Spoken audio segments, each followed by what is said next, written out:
By the end of 2024, Spirit Airlines had about 40 airplanes sitting on the ground, not delayed, not in for a quick check, grounded close to a fifth of its entire fleet, parked, going nowhere. And here's the part that broke the company. Spirit was still paying for every one of them, every lease, every debt payment, on time. It just wasn't allowed to carry a single passenger on them. This isn't a story about ultra-low-cost fares that stopped working or a merger that got blocked in court. Both of those happened. It's a story about a manufacturing defect, a rare flaw in the metal powder, used to forge the turbine discs inside Spirit's newest engines.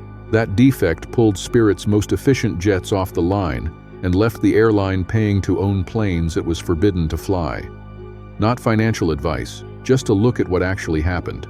To understand why grounded planes were fatal to this particular airline, you have to understand how Spirit made money. Spirit was America's original ultra-low-cost carrier. The fare on the screen was cheap, sometimes absurdly cheap, and almost everything else cost extra. The carry-on, the seat, the water. But the real engine of the model was never the fees. It was utilization. Spirit flew its planes harder than almost anyone in the sky, often more than 12 hours a day, turning each aircraft in minutes and sending it back up.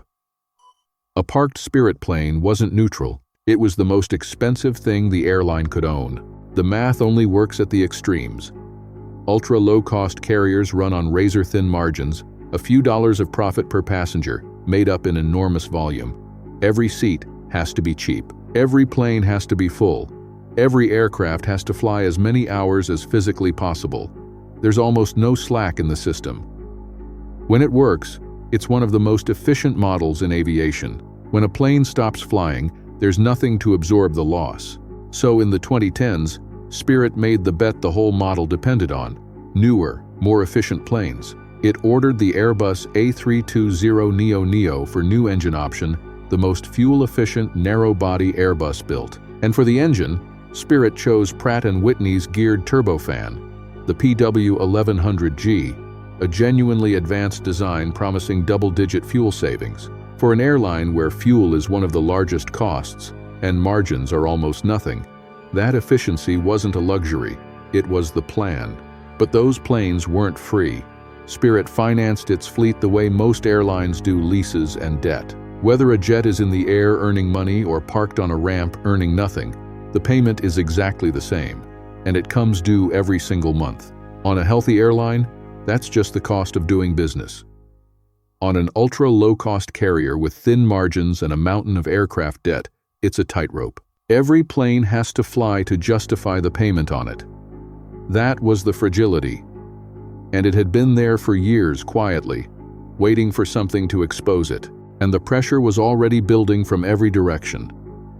The big legacy carriers rolled out their own basic economy fares, undercutting the exact low-price niche Spirit had owned. A fuel price shock raised the cost of every hour in the air. The debt kept growing.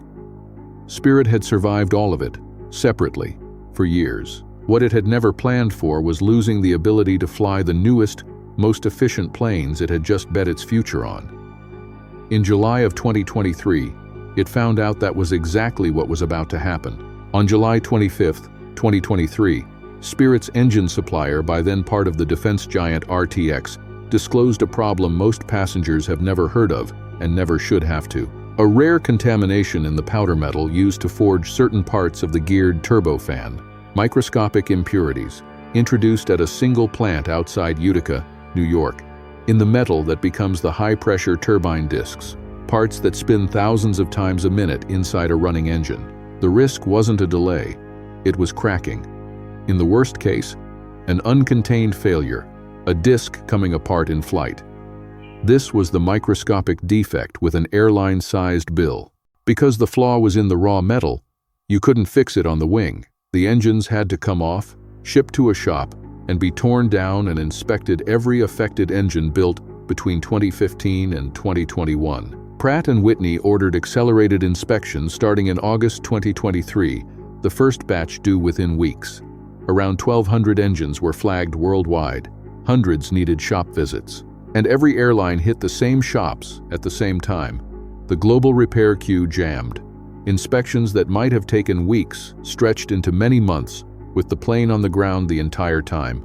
For most airlines, this was a painful but manageable headache, a few jets out at a time, absorbed across a big fleet. For Spirit, it was existential. Across 2024, Spirit guided to an average of around 25 aircraft on the ground at any given moment. By the end of the year, that number reached roughly 40, close to a fifth of the entire fleet.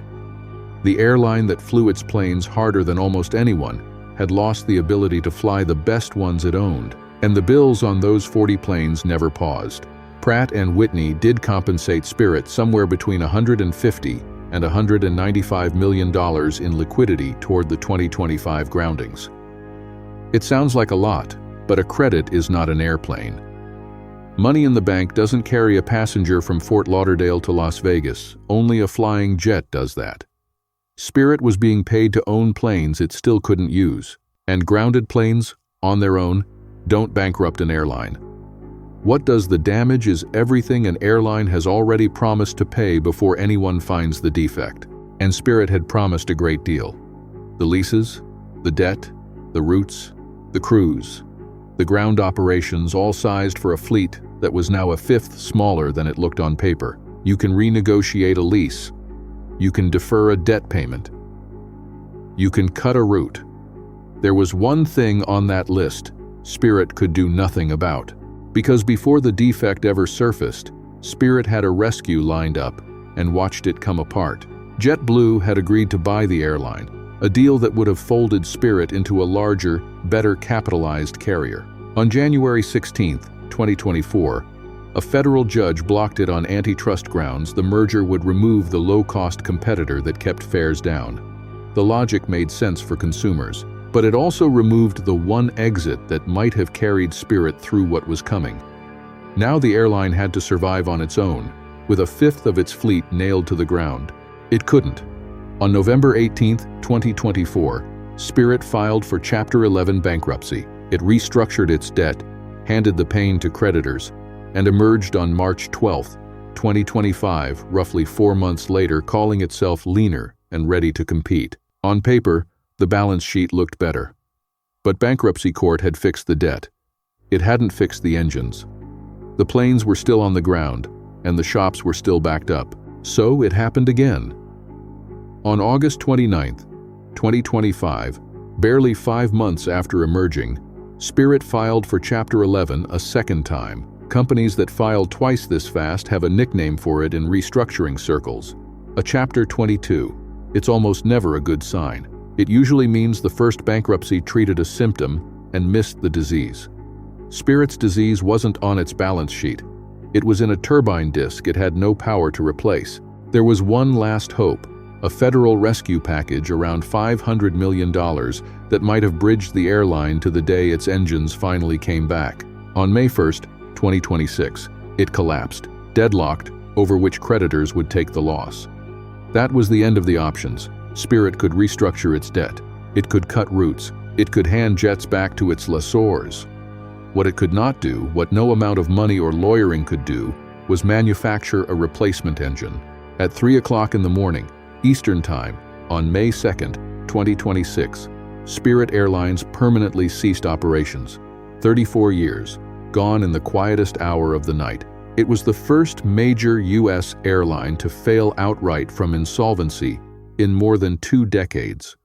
About 17,000 people lost their jobs. Roughly 3,000 pilots and 5,500 flight attendants lost not just a paycheck, but their seniority. The years of standing that decide your schedule, your pay, and which routes you fly, erased in a single filing.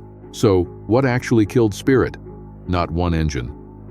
The honest answer is harder. Spirit had built a company whose entire economics depended on one thing: keeping its planes in the air as many hours a day as physically possible. Then it lost the right to fly its newest and best ones not to a competitor, not to a single bad decision, but to a flaw in a metal powder made in upstate New York. Every other pressure it had survived one at a time: the thin margins, the debt, the blocked merger, the fuel shock, became fatal all at once, because the thing holding them off had been taken away.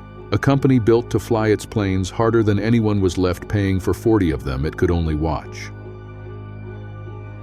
If you got something out of this one, leave a comment, hit like, and subscribe. There's a new case file like this every week.